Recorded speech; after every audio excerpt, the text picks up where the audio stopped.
Thanks so much for taking the time to watch our latest 5 from the archive on Camversation. This time it's Jocelyn Horsfall, who is not only a wonderful supporter of the community, but an outstanding photographer and presenter as well. I've had the pleasure of meeting Jocelyn in real life.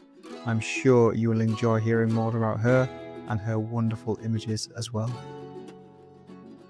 Jocelyn, thanks very much for coming along to share your 5 from the archive. And I feel like I've known you for such a long time, Jocelyn. I know you've been involved with Camversation for a while. You've watched lots of things, and we've had the pleasure of seeing your wonderful presentations and your photography Thank as you. well, Yeah. which is fantastic. And I'm not going to pressure you too much, but I would definitely love you to come back in the future. But we'll talk about that another We'll time. hold that thought. Yes, definitely. But thank you, because I say I've certainly gained an enormous amount from Camversation, certainly in terms of inspiration, all the wonderful people you have on, and it's a great. I don't know what to call it, institution, or Institution's one resource. word. Yes. Thank you. Please count yourselves among one of those great people, because when I remember when I first started asking people who they really wanted to see on Conversation, your name just kept coming up and your photography was wonderful. And then we had the chance to meet in London in real life, We and did. I know, it's lovely. Yeah. lovely, really is. Thank you. So thanks very much for coming along today. Now, as I said just before we started recording, I feel like I know a little bit about your background, but I find it so interesting hearing more about people's backgrounds, what got them into photography, where they sort of their journeys, how they got to where they are today, because everybody's journeys are really quite different. And so, if it's possible, would you mind just sharing a few Yeah, of course. about your background, your history, and how you got here, if that's okay? I I sometimes say that photography might have been in my genes, because my mum was a photographer and my grandfather was a photographer as well. And they were into more conventional sort of landscapes, nature, travel, that kind of thing. My mum sold some pictures through picture libraries in the days when you could make a little bit of money in picture libraries. And so as I was growing up, I understood the importance of early mornings and the light and f-stops and all of that. So I picked up quite a lot by osmosis, I think, as well as having to be in front of the camera with my two sisters as models over the years when she got into black and white portraits. And it was so boring, I remember, as a child. She used to have to pay us so much a photo and 10% of any winnings that she got. I never had any winnings, but my younger sister did. So that was the background. And I had a camera, and so definitely just a hobby. So I had a career in the advertising world, market research first, and then into advertising.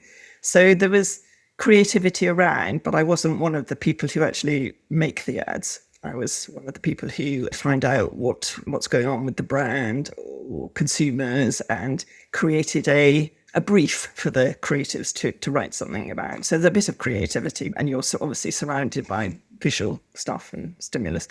And yes, it was good. It was very always full on and quite stressful and all of that. And I got to a stage in my life and I thought, do I want to do this for the rest of my life? And I thought, no. Anyway, I found a way to jump ship, and I retrained. I went to college, and as well as just what I'd picked up along the way and evening classes and things. And I even took some art classes as well, because I'm probably like a failed watercolorist. That's what I would like to do. That's the style I really love, watercolors, but I was not very good at it. So hence, starting in photography. And I did college, and I worked as an assistant to a commercial photographer, which was what we had to do in those days, and then set up on my own with product photography. And then I got sucked back into the advertising world. Some of the people I'd hooked my portfolio around said, yes, I'll introduce you to the art buyer, but why don't you come back and do a little planning? 2 days a week, as a friend of mine. You've got 5 whole days for the photography. So I did get sucked back. And of course, it's never just 2 days a week, is it, in that kind of world? It's 2 days going on 5. And yeah, so the photography took a back seat. And then when I came back to it, the world had changed, because it had gone digital, because all the early stuff was film. And that's when I thought, actually, I don't want to take product shots for other people. I'd rather do my own work. So that was the change. And I moved into digital, and I started to become a bit more creative with my own work. And that's it, really. And so life has gone on from there. Thank you. So it's quite varied, actually. And I quite empathize with the notion of getting sucked back into that kind of work, because, yeah, it's the thin end of the wedge, isn't it? What looks to be quite a simple thing to get hold of becomes much more. But I was really But I enjoyed the second part. It all depends on the people you're working with and clients and that kind of thing. And a sort of international job. So I did a little bit of traveling, which was lovely. But all things come to an end. Thank you. Thank you. And you mentioned your mum's early sort of inspiration, or Yes. your mum being early inspiration for you in photography.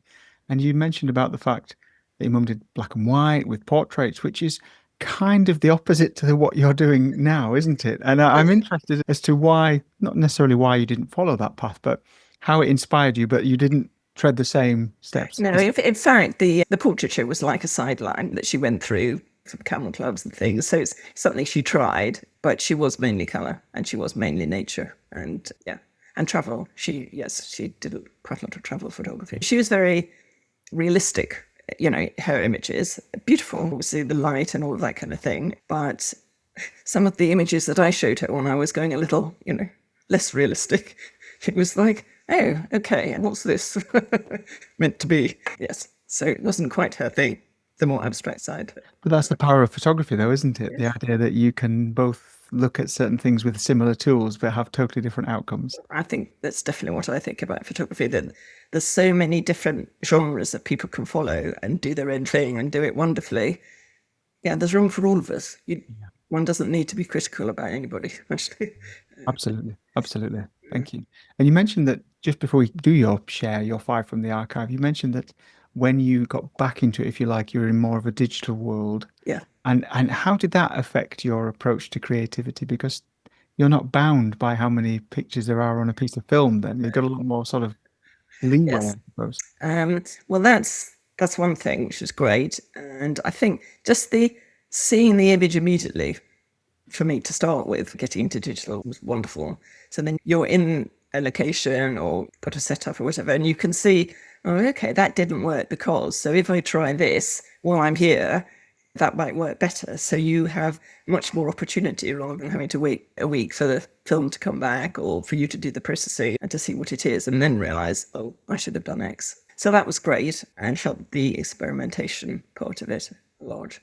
And then as time's gone on, which I was going to talk about as I go through the images, the fact that there's much more room for play and creativity, both in the taking stage and in processing as well. And all of that's come on in leaps and bounds.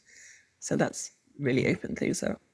Thank you. In that case, I won't ask you any further questions. We'll have a look at your images then. I think other people have mentioned too, really difficult to distill a whole lifetime's worth of, decades worth of photography into 5 images. But I thought I would go through the sort of development that I've done a bit over the years. This is from, I would say, the sort of earlier stages. I've always been attracted to flowers, to the natural beauty of flowers, the colours and the curves and the delicate textures and all of that kind of thing. And I think a lot of people get into flowers first, as well as obviously trees, leaves, foliage, all things botanical and nature. But even at the start, when I was doing things more realistically, I was still more interested in the sort of impressionistic and painterly style, soft focus, that kind of thing. So this is an image of wild garlic, is in my studio, and it's taken through textured glass. I got into textured glass in a big way in the early days of photography, or studio portraits, if you like, because it makes them, it adds a bit of interest and adds some softness and adds almost like a sort of painterly quality. So there's just a touch here. And I also liked being ultra close, macro, with lots of things out of focus. I'm one of the people who think sharpness is very overrated. So things that's probably my longing to be a watercolorist is coming out here. So I called this one Whisper of White. So other things I did at the same time, with things like Joe and ice, everything, and things to add this more impressionistic quality to the images. So that's where I started out. And the next one, slight cheat, so a triptych here, because colour has always been really important to me. Although I started with something that obviously was white. I've dabbled a bit in black and white and infrared, but I'm really a colour girl at heart. And many years ago, I trained as a colour therapist, using colour, the energy of colour for healing and energies and that kind of thing. And I think a bit of that sort of comes through in my work as well. And it's something I might like to get back into more deliberately, as in the effects of colour on images and how that can alter people's moods and help them, whether it's in terms of the environment or just having images around. So this particular triptych contains, if you like, glassworks on a bigger scale. These are taken through the windows of the tropical glass houses at Kew Gardens, so I live near there. If you go early in the morning, you get these wonderful patterns of condensation on the window. So you could shoot through them at the suggestion of the leaves and the foliage, the occasional flower that you could see just through the window. So I discovered this intriguing world about 15 years ago, and I rather naively thought I was the only person to have discovered this. I thought, oh, wow, nobody's going to do pictures like these. And then I discovered that I wasn't the first person to have thought of doing this. But fortunately, when I'm at Kew Gardens at 8 o'clock in the morning behind the water lily house, it's usually just me. So that's okay. There isn't a crowd at the moment. Your use of condensation is absolutely beautiful here. And I think it's obviously a really deliberate choice that the condensation in the center image is perhaps more obviously condensation than the outer images. I'm interested in your choice and your layout as to how you decide what image goes where, because that's all part of that process and that awareness of color, isn't it? Yes, you mean the actual, how did I put this triptych together? Yeah, How did I choose? this particular one, yeah, it's Well, beautiful. it was difficult. I have thousands of images through the condensation to choose from. But the one in the middle was one of my earlier ones, and I just loved the tropical feel of it. And I just felt that the other two, more subdued, worked better on the outside, sort of holding it in. The one in the middle in particular, so these are straight shots, but then in processing, I've added a slight painterly effect, a little bit more in the middle one. And that can sometimes, I don't know, make the condensation rip a bit more somehow. It adds that feel to it. And it also helps because as well as the condensation, you've got dirty marks on the window. So you might have to do quite a lot of spotting, digital gardening, I call it. And sometimes the slight softening that this painterly effect can bring helps a bit to smooth some of those out. Yeah. They're absolutely beautiful. They really are. I don't know how I would choose, given this many images of this kind of caliber. It's difficult. There is something you have to bear in mind when you're photographing backlit images through glass like that, and that is what you wear. Because I often, to get my reflection out of the glass, and I always forget. So I'm there with a white T-shirt, and the colour of my hair doesn't help at all. So whatever I wear, even if I remember to put on a black shirt, I can still see myself sometimes. So I might need to, and sometimes the softening can help a little bit with that. From here, I then got more seriously into the more impressionistic effects in camera. I'd always done a little bit of ICM, so moving the camera around. But then I discovered multiple exposures. Actually, it was through Valda Bailey and Doug Chinnery. I'd been on quite a few workshops and sort of tours with them, and they've been wonderfully inspirational and got me started on multiple exposures. So this is actually from lockdown, when I think lots of us rediscovered how important nature was to us, getting out. I call this one Dappled Dreams, and it was early in the morning and it was very peaceful. And I'd had some sort of slightly difficult times, and I just remember being here and finding such solace being here on my own in amongst the bluebells in the light. And it's a multiple exposure of one in focus and a couple out of focus. And it gave it this slightly soft, dreamy feel, but also a feeling of peacefulness and gentleness, which was absolutely what I was needing and what I felt at that particular time.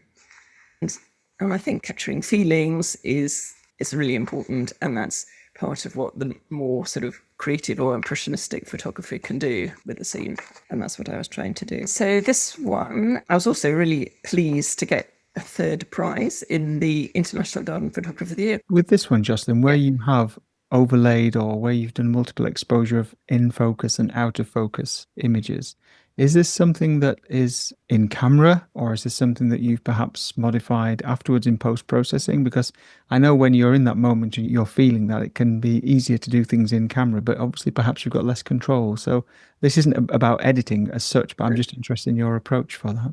Yes, this was all in camera. So I've done very little to this particular one afterwards. Yeah, a bit of colour, a bit of digital gardening maybe, if there was the odd leaf that was in the way. But otherwise, I did capture this in camera.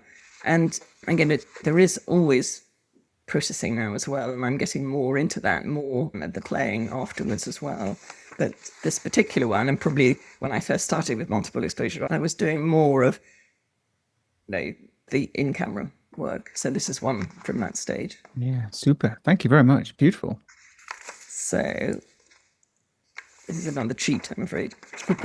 So from there, with more playing, I was getting more abstract because most of my images still have what I'd call a recognizable botanical theme to them, sometimes more recognizable than others.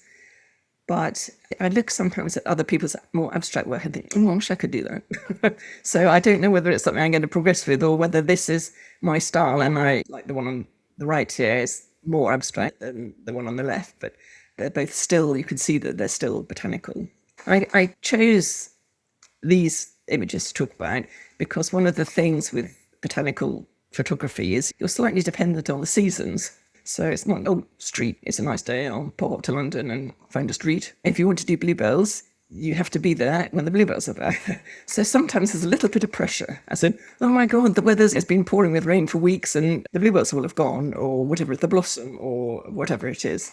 So I went through and I was going to try and do 4 seasons, and then somehow the images I wanted wouldn't fit on. But anyway, so I just chose autumn as one to pick on in order to talk about the seasonal things. The one on the left, strangely, is what I look at and think, did I do that? And sometimes that happens. I don't know whether it feels a bit different from my usual style, and it's very dramatic. And I just loved the slightly Japanesey feel with it. So that's a double exposure, one in camera, one where I moved the camera up and down to soften the background, and then a straight shot of the tree, it was the shape of the tree as it caught me. And then it did have Paisley effect added in processing, which brought out more of this Japanese, slightly, I don't know, fairy tale feel to it. Yeah, I was going to ask about that one because that does have an identifiable style. It's absolutely beautiful. It really is. And when you said you sometimes look at it and think, did I take this one?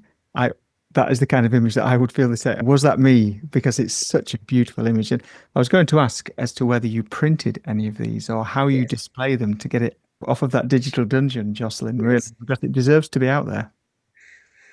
I've printed, I think, all of the ones I've picked today. So this one, yes, I printed the one on the left on metal. This is a paper bonded to metal on aluminium die bond.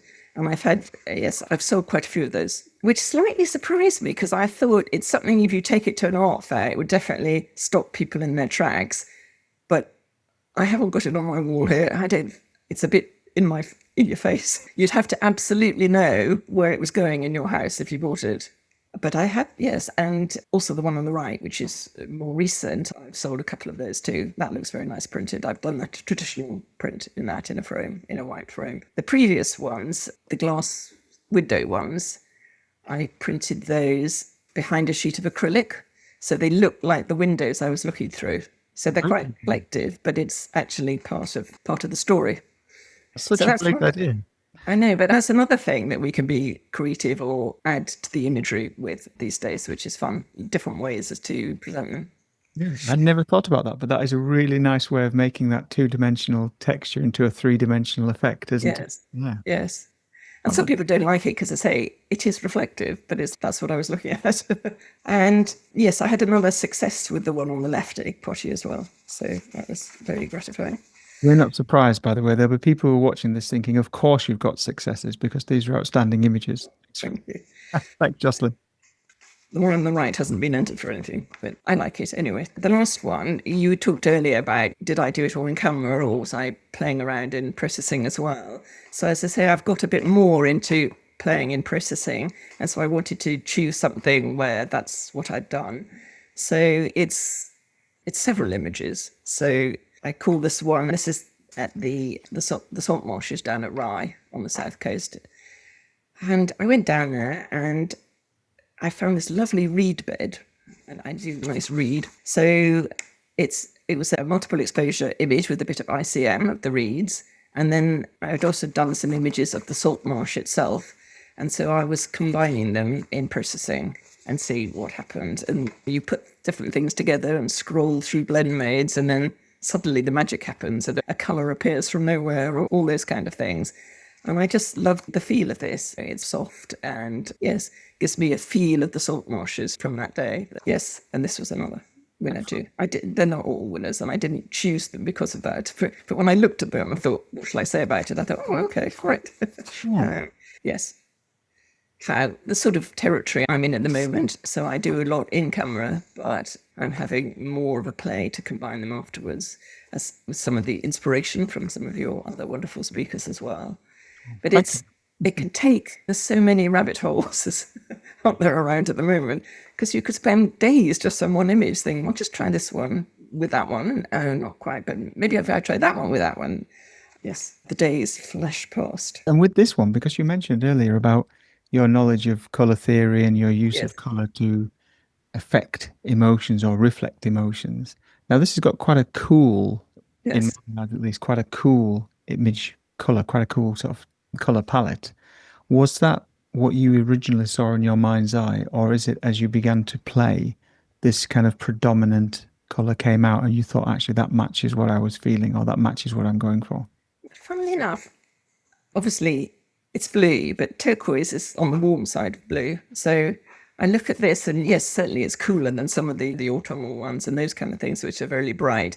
But I think I see it more sort of pastel and therefore calm rather than cool, which sounds a bit odd, but I understand. that's the feeling that I get from this.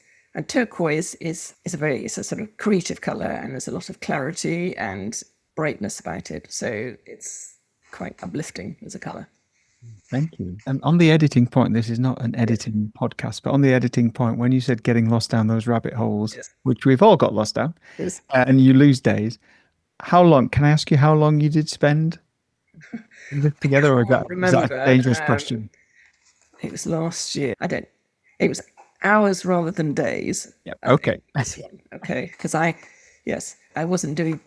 I was working within the images of. So here are my reed images, and here are my salt marsh images, and I'd done a few more straight, not straight shots, but like the salt marshes, I'd done quite a bit of ICM. Those nice horizontal things to get that feeling, that expansive, gentle feeling. But it was the reeds, and I'd done a few.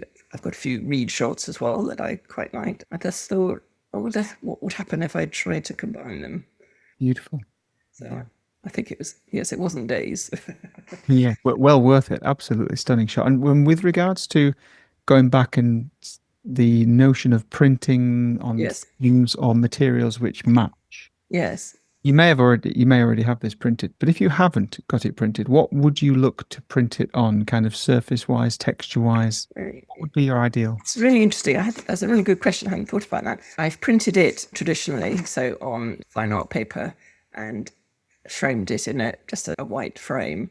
A lot of my images work in white frames. There are some that where a very slim black frame can work, but they don't really suit very heavy frames. My work, I don't think. But this, looking at it now, I'd really like to try printing it on material. Can you imagine? Great. Almost like silk, and it's just floating.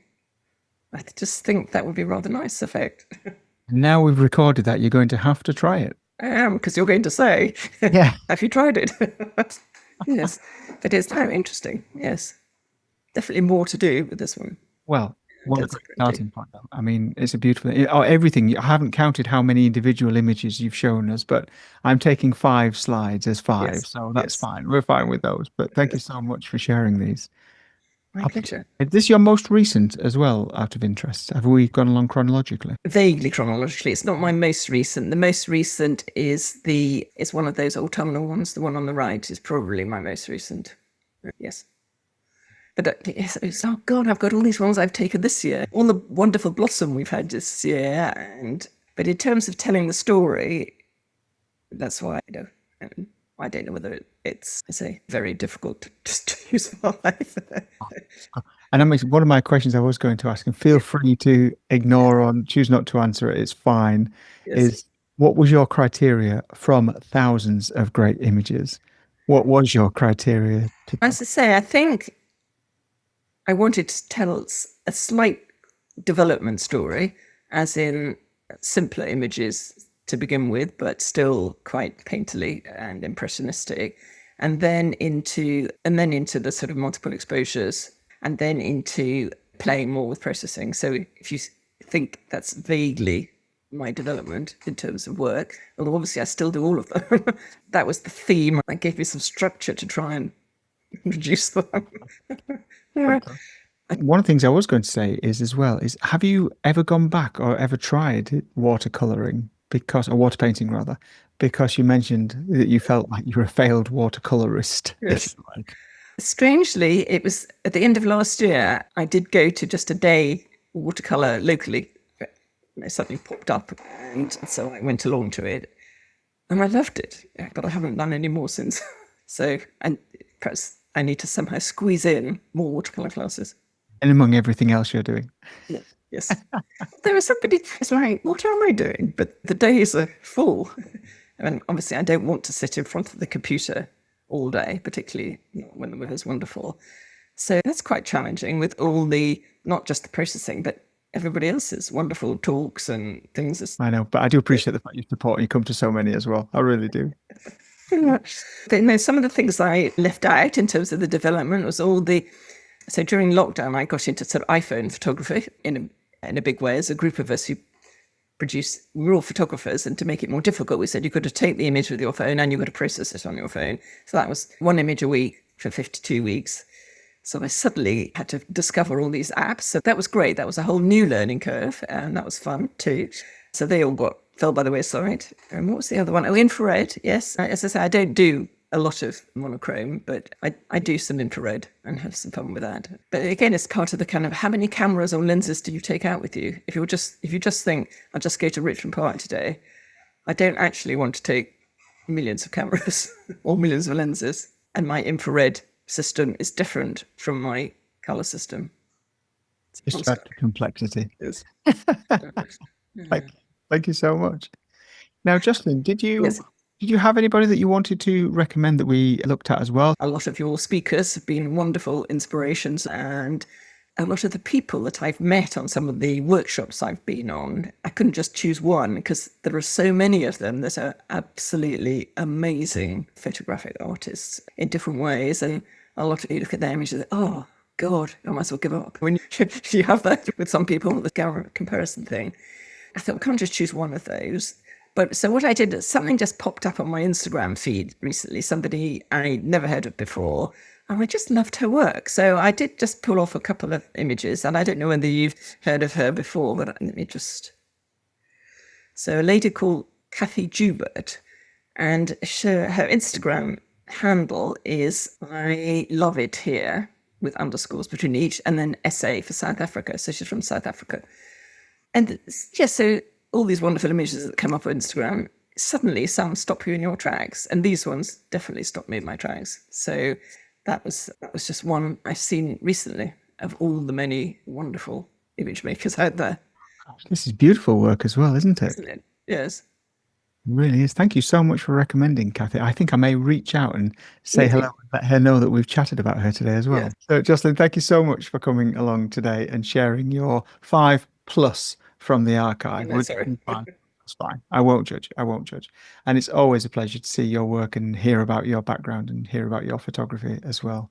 And I will share your website and Instagram and things with everybody too in the description below this video, so that people can go and have a look. But if you are watching this and you've never heard of Jocelyn, then I don't know what's going wrong, because she's absolutely wonderful. So do go and have a look as well.